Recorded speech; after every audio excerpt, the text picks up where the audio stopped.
Salam əziz izləyicilərim, kanalıma xoş gəlmisiniz. Bugünkü videomda çay süfrəsinə yaraşan çox dadlı qurabiyələrin hazırlanmasını sizinlə paylaşıram. Eyni xəmirdən iki fərqli şəkildə hazırlayıram bu qurabiyələri. Görünüşü də çox gözəl olur, dadı da çox ləzzətli olur. Fərqli bir şirniyyat alınır. İndi keçək qurabiyələrin hazırlanma qaydasına. Xəmir üçün ərzaq qabına un tökürəm. Un ələnmiş undur. Üzərinə çay qaşığının 1/3 qədər duz, 150 qram yumşalmış kərə yağı, 1 paket 5 qram da şəkərli vanil əlavə eləyəndən sonra bu ərzaqları spatula ilə biraz qarışdırıram. İstəyə görə kərə yağını margarinlə də vəzələmək olar. Biraz qarışdırandan sonra əlimlə də qarışdırıb biraz ovuşdururam. Ovuşdurandan sonra ortasında oyu qaçıram.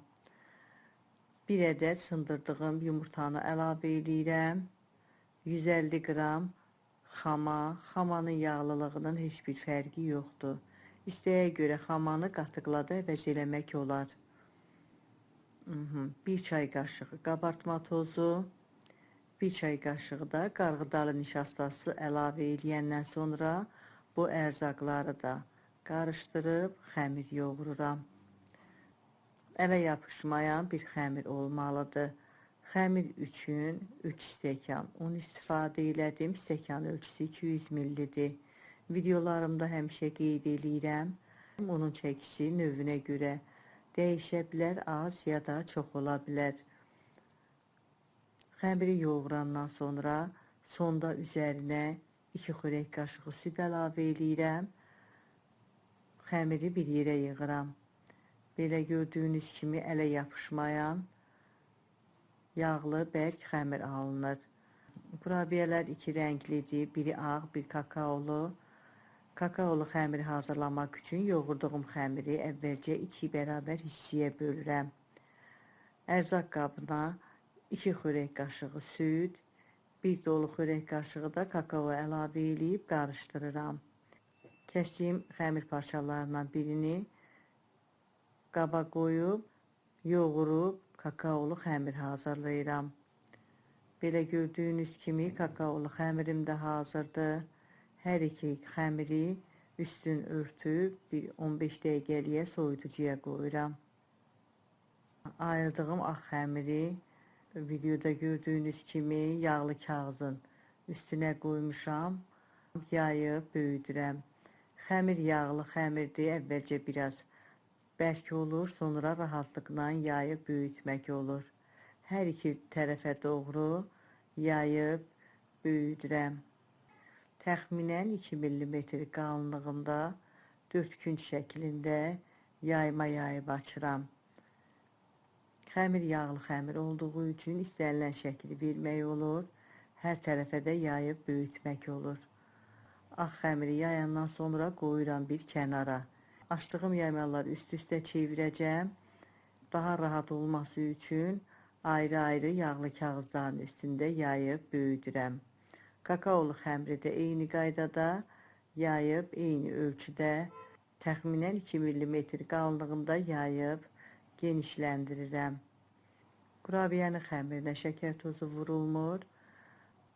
Yaymağın üstünə səpmək üçün şəkər tozu götürmüşəm. Bir də qoz ləpəsi. Qoz ləpəsini blenderdən keçib ovuntu halına gətirmişəm. Əvvəlcə yaymağın üstündən videoda göstərdiyim kimi şəkər tozundan səpirəm. Şəkər tozunu səpəndən sonra əlimlə hər yerinə yayıram. Mən təxminən 1 xörək qaşığı qədər şəkər tozu səpdim, amma şirin sevənlər daha çox əlavə eləyə bilər. Üstündən üyüdülmüş qoz ləpəsi səpirəm. İstəyə görə qoz ləpəsini araxislə, fındıqla, badamla da əvəz eləmək olar. Əlinizin altında nə varsa ondan hazırlaya bilərsiniz. İşliyi də əlavə eləyəndən sonra ikinci açdığım kakaolu xəmiri birincinin üstünə sərirəm. Kağızı çıxardıram. Kənarları bərk olsun deyə əlimlə kənarlarını biraz sıxıb bərkidirəm. Eyni xəmirdən, eyni içlikdən iki fərqli qurabiyə hazırlayıram. Ona görə bu qaydada hazırlayandan sonra iki bərabər hissəyə bölürəm. Birinci hissəni yan hissələrində kəsib düzəldirəm. Kəsdiyim hissələrdə israf eləmirəm. Birinci xəmirin üstünə əlavə edirəm. Onun da üstünə yenə şəkər tozu səpirəm. Əlimlə hər yerinə yayıb yenə üyüdülmüş qoz ləpəsi səpirəm. Şirniyyat üçün istifadə elədiyim ərzaqların ölçülərini videomun açıqlama bölümündə də qeyd eləmişəm. Oradan da baxa bilərsiniz. Bu qaydada hazırlayandan sonra kəsilmiş xəmiri də üstünə qoyub bir tərəfdən başlayaraq qatlayıram. Kənar hissələrin üstünə gətirib əlimlə sıxıb bərkidirəm. Tərs çevirirəm. Əlimlə ortadan kənarlara doğru biraz çəkib uzadıram. Hər yeri eyni olsun. Bişəndən sonra üstünün gözəl görünməsi üçün maqqacla üstündə naxışlar eləyirəm. Siz öz zövqünüzə görə üzərini istədiyiniz kimi bəzəyə bilərsiniz. Sonda təxminən 2 sm enliliyində sonacan naxışlı xəmir kəsəndən doğrayıram. Belə gördüyünüz kimi çox gözəl qurabiyələr alındı. İki rəngli. Bu qaydada hazırlayıb yağlı kağız sərdiyim formaya düzürəm. Xəmirin ikinci hissəsini əvvəlcə ortadan iki bərabər hissəyə bölürəm. Kəsdiyim hissələri də yenə iki yerə bölürəm. 8 ədəd dörtgün şəklində içlikli xəmir alınır. Xəmirin bir tərəfini üstünə gətirib videoda göstərdiyim kimi barmağımla ortasından basıram ki, xəmir bir-birinə yapışsın. Yan hissələrində gətirib əlimlə sıxıram. Ortasında oyu qaçıram. Ora içlik əlavə eləyəcəm. Ona görə ortasında oyu qaçıram. Bu şəkildə gözəl qurabiyələr hazırlayıram. Hamısını eyni qaydada bir tərəfin üstünə gətirib, ortasında oyu qaçırıb, kənarlarını əlimlə sıxıb bərkidirəm. Qurabiyələrin hamısını hazırlayandan sonra yağlı kağız sərdiyim formaya düzürəm.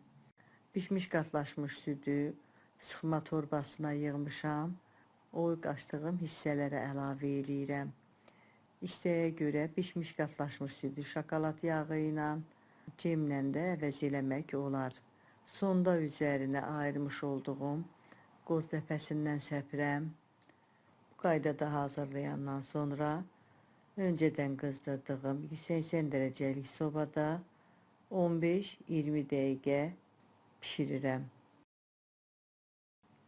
Qurabiyələr artıq pişib hazırdır. Çox yaxşı qabarıb, çox gözəl qurabiyələr alınıb. Gördüyünüz kimi eyni xəmirdən iki fərqli şəkildə hazırladım. Çox qəşəng, dadlı, çay süfrəsinə yaraşan bir şirniyyat alınıb. Altı da yaxşı pişib, qızarıb, üstü qızarmır.